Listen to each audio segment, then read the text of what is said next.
So with the new standard format, some people are probably thinking, maybe V Premium won't last for a long time. What am I going to do with my Susano deck? And with the amount of ideas out there, there isn't really that much talk about a Susano Premium deck. So I thought, I'll just go with some sort of beginner's guide to building a Susano deck to try out in the Premium format. Because yes, Susano can actually work. You don't have to play on plate draw 2 for it to be a decent deck. So we'll just go through some very standard cards you could use in this Susano deck. To start with, we'd run the V starter, specifically Godhawk Ichibi, so you can use the Tsukuyomi Ride Chain. Some of you may have a Tsukuyomi Ride Chain left over from playing standard. That still can come to good use. Remember, Tsukuyomi doesn't add just Tsukuyomi to hand, you can add anything, unlike past Ride Chains, which is very handy. You can use with other decks besides the Full Moon Tsukuyomi deck. We run 4 copies of Amano Murakumo. You can mix and match it with other cards. This is just something I put in recently. Sometimes I also run the Diviner Muto, which is a on-place count +1, place a normal unit from a drop zone to the top of your deck. However, I think with the amount of damage denying in the format, I thought maybe I'll just test this out with the 4 Amano Murakumo since they're free. This card is also very useful for searching out your Goddess of Sun Amaterasus, so you can give your Vanguard a 10k and a crit from the early game onwards. So this card's relatively new, Tempest Sphere. We played just a few of those. You don't have to play 4, and I would say 1 might be too little in terms of consistency, but playing too many of these is a risk because it is an order, and an order has 0 shield. Plus this requires 1 counterblast, and this deck can search for order cards. We have the 4 Goddess of the Crescent Moon Tsukuyomi. At the beginning of your ride phase, you pretty much just check the top 5, add anything you want to your hand, and then you discard a card. If you discard the Greed 2, Half Moon, then you can Superior Ride it, but you can't ride for the rest of the turn if you do that. This thing is just insane. You can literally add anything, such as the Tempest Spheres, or your Susanos, pretty much anything you want. The same also applies with Goddess of the Half Moon Tsukuyomi. However, I am not playing Full Moon in this deck, because the grade 3 bosses are a bit different. You may have noticed that I'm only playing 8 grade 1s that can be ridden. So we've got this Suda grade 1 in Akizuki. This searches your Crescent Moon and helps you ride it, so it's very good to have on turn 1. So in a way I'm playing 6 Crescent Moon Tsukuyomis when you think about it, that I could ride into. I don't really want to play too many of this because the second skill that it has, or sorry, the first skill really, although you play it for the second skill, it lets you stack your deck if you have the grade 3 or grade 2 Tsukuyomi Vanguard, but because we're not playing Full Moon, it's useless in this deck. I don't really want to overdraw this card. Diviner Kurokazuchi at 3 copies, very good card. This is one of the ones that I usually try to search for with the Ride Chain actually, just to get a bit more early game rush. It has no count boss cost, so you can pressure your opponent, try and get a bit of a cheesy win sometimes on your turn 3. 4 copies of Goddess of Running Water Ichikishima. This card is incredibly underrated. I noticed not many people playing it. The thing is, it's a free card, and you gain 10k power if you reveal normal unit on top of your deck. So you get to do a much stronger rush game with that. An early game rush that could help you sort of steal wins in a way. Another thing as well with this card is, if you're playing the Battle Sister G-Guard, you can reveal it from the top of your deck if it's on your second card downwards, and you can basically give your Vanguard 10k power until end turn, which is useful against most decks. Maybe not as much against something like, say for example, the Fenrir Loop or Valkyrian, but it might help you sometimes, you never know. 4 copies of Goddess of the Sun Amaterasu. Similar reasons to Ichikishima. If you G-Guard with Battle Sister Bavros, you can basically bind it to give your Vanguard 10k until the turn.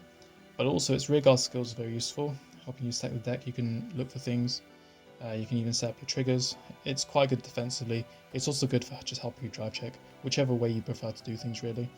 And of course, it's a searchable target with Amano Murakumo, so you can give your Vanguard 10k and a crit. So this is a very accessible card. It's from one of the V sets.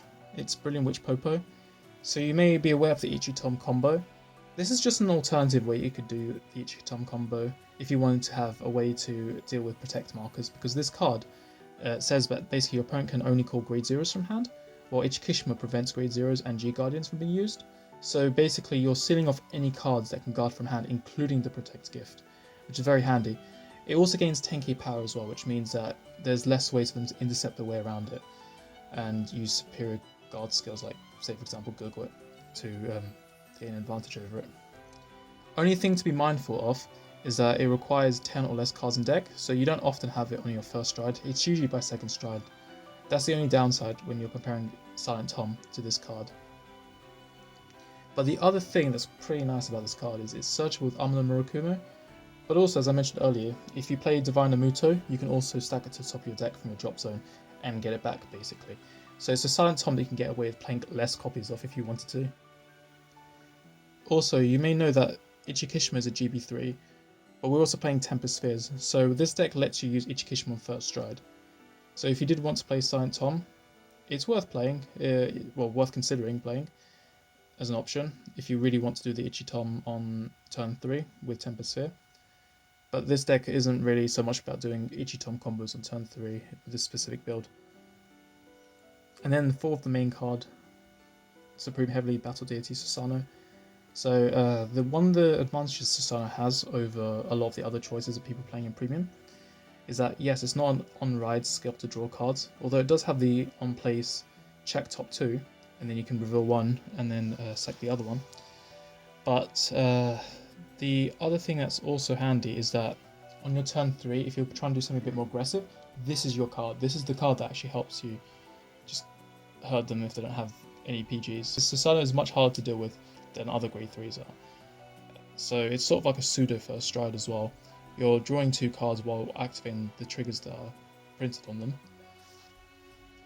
It's also a very reliable way to make use of Amaterasus and Ichikishimas when you're high rolling against your opponent.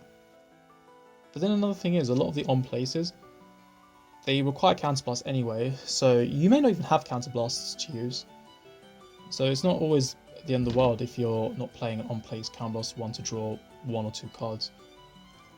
This list is sort of more designed for a bit of an early game rush that doesn't rely on counterblasts too much either.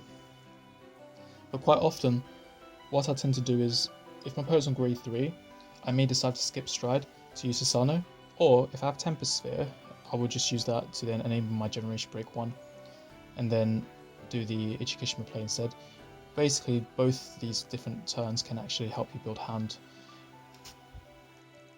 Which, say compared to the new Momo stride, Momo doesn't really build hand, it's more aggressive. So if you don't think you can close a game, then these are way better options than going into Momo, because why go into Momo if you think your opponent can just guard and take your other attacks?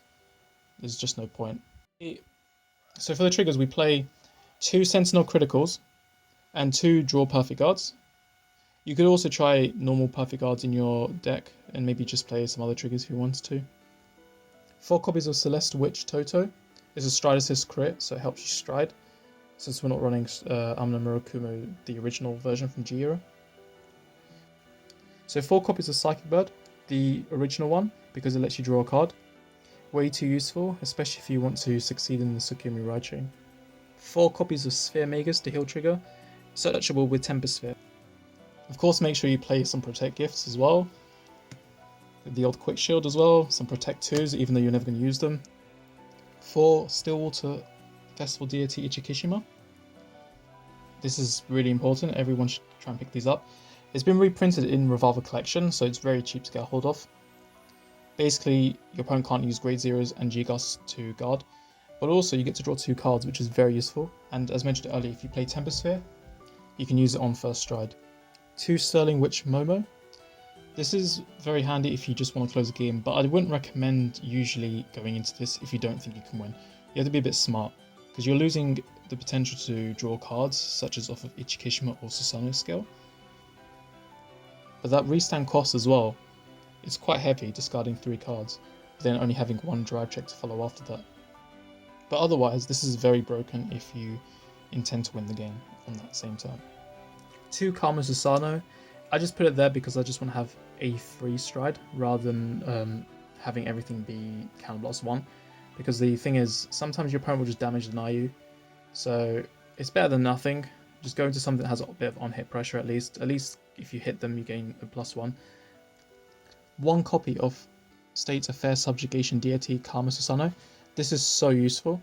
There's a lot of games in my history of playing this deck where I've just stolen games because of this double crit skill.